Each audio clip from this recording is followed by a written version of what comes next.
France Inter, franceinter.com.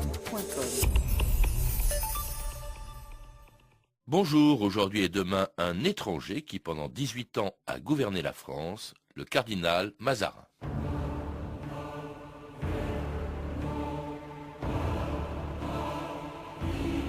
Je dissimule, je biaise, j'adoucis, j'accommode autant qu'il m'est possible. Mais je ferai voir de quoi je suis capable. Mazarin.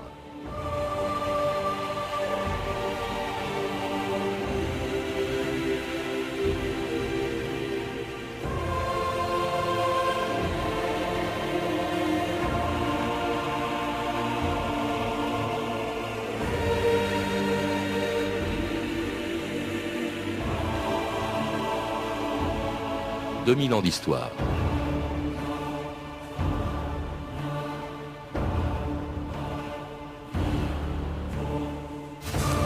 Je dissimule, je biaise, j'adoucis, j'accommode autant qu'il m'est possible. En quelques mots, Mazarin définissait ainsi la manière dont il a mené une des carrières politiques les plus extraordinaires de l'histoire. Celle d'un Italien né en 1601, sans titre et sans fortune, et qui n'a dû son ascension qu'à son intelligence et son travail. Fonctionnaire obscur du Vatican, remarqué par Richelieu qui l'a fait venir en France et obtenu pour lui la dignité de cardinal, aussi habile en affaires qu'en politique, Mazarin était devenu à 42 ans l'homme le plus puissant de France. Parrain et principal ministre de Louis XIV, qui n'avait alors que 5 ans, il a gouverné pendant 18 ans un pays ravagé par la Fronde et par une guerre interminable contre l'Autriche et l'Espagne. Mais à sa mort en 1661, il pouvait léguer à son filleul un royaume en paix, un État consolidé et un pays plus grand et plus puissant qu'il ne l'avait jamais été. Comment vous sentez-vous ce matin, mon parrain? Peractum est. C'est bien fini. Ne me laissez pas seul. Tout ce que je sais vient de vous. De moi et de la Fronde. Et vous avez des dispositions à gouverner que vous ne soupçonnez pas. Adieu, Louis.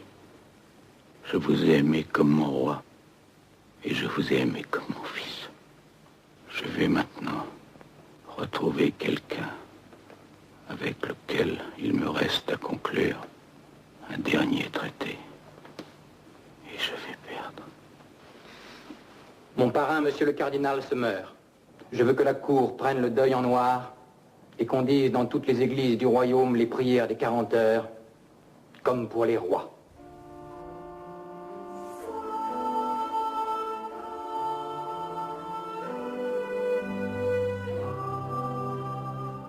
Simone Berthier, bonjour. Bonjour. Vous venez de publier aux éditions de Fallois une remarquable biographie de Mazarin, extrêmement complète.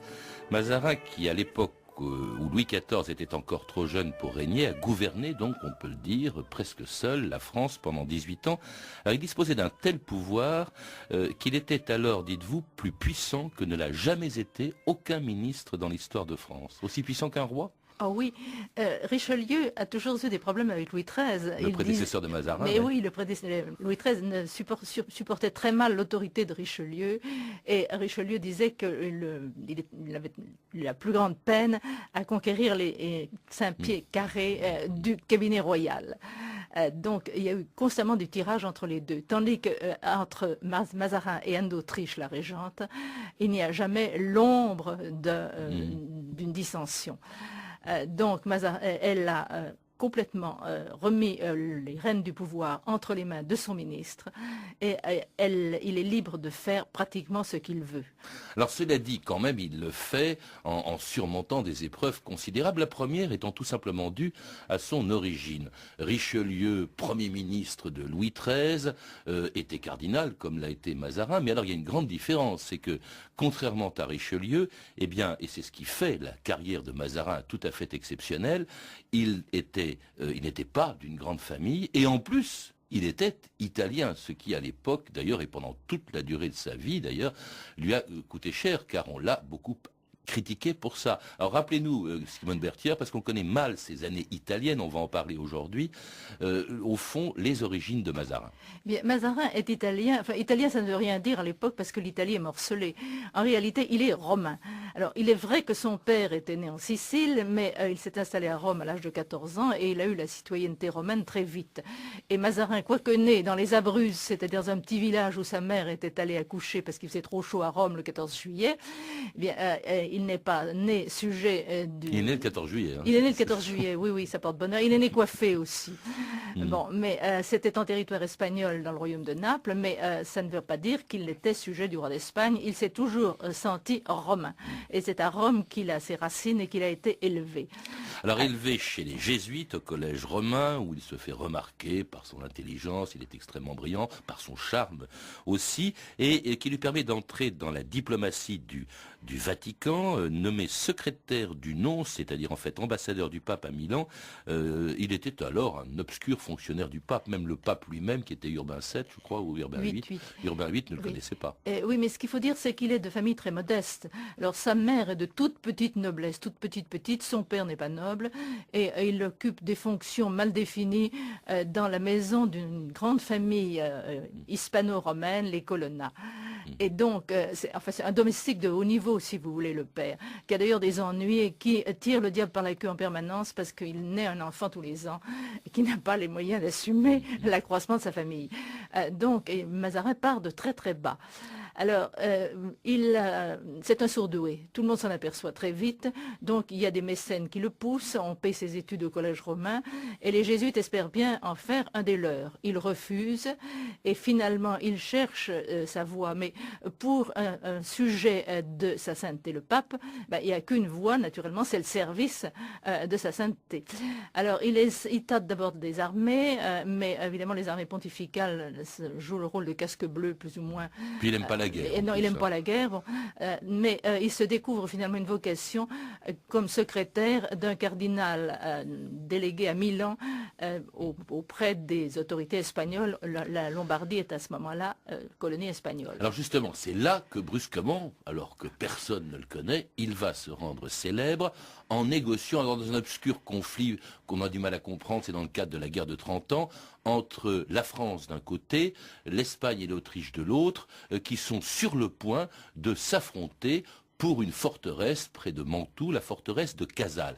Et sans entrer dans le détail des négociations que vous donnez, mais on n'a pas le temps de développer, brusquement, le voilà qui s'interpose entre les deux armées, d'une part l'armée française, d'autre part l'armée espagnole et autrichienne, et il arrive, il dit patché, patché, faites la paix, et tout le monde s'arrête de se battre. Qu'est-ce qui s'est passé, Simone Berthière ? C'est pas tout à fait un miracle. Et pendant des mois, il a galopé d'un chef d'armée à l'autre. Ils étaient trois, il y avait Richelieu, enfin le maréchal de Schomberg pour la France, et puis un Espagnol et un Autrichien. Et aucun ne voulait céder. Il s'agissait de rétablir la paix dans l'Italie du Nord, qui servait depuis des années, des siècles, un siècle même de champ de bataille aux affrontements entre la France et la maison de Habsbourg. Alors, il est arrivé par miracle et en forçant un petit peu le jeu. C'est-à-dire qu'il a obtenu de chacun des chefs militaires la réponse « Oui, je suis prêt à signer une suspension d'armes si les deux autres sont d'accord. » Bon, alors, il a supposé le problème résolu. Il s'est jeté entre les troupes qui commençaient à tirer. Il a agité son chapeau, il a crié « Pace, pace » et il a invité les trois chefs d'armée à venir au milieu, là, au centre des armées, et il a rappelé à chacun sa promesse. Et aucun n'a pu évidemment nier. Et puis de toute façon, l'élan était cassé. Il n'est plus question de se battre. D'ailleurs, il n'était pas sûr de gagner non plus les autres. Donc, il a évidemment créé ce qu'on a appelé un miracle parce qu'il a pris des risques tout de même. Et du coup, il est devenu célèbre dans l'Europe entière. Et auprès, d'ailleurs, sa réputation arrive même aux oreilles du Premier ministre de Louis XIII, Richelieu. Quel âge avez-vous, signor Mazzarini? 28 ans, Éminent. Et vous prenez ce que vous faites pour plus important que vous-même, je l'ai remarqué. Et réunir les maréchaux espagnols et français et les convaincre en un quart d'heure de s'embrasser, vous m'avez volé ma bataille. À vous seul, vous avez triomphé de 2 armées. Le pape va vous faire chanoine et toute l'Europe parle de vous. Il y a là de grandes promesses. J'ai décidé que votre pouvoir de persuasion serait surveillé de près. Je vous enchaîne à Paris. J'ai demandé pour vous l'annonciature au Saint-Père.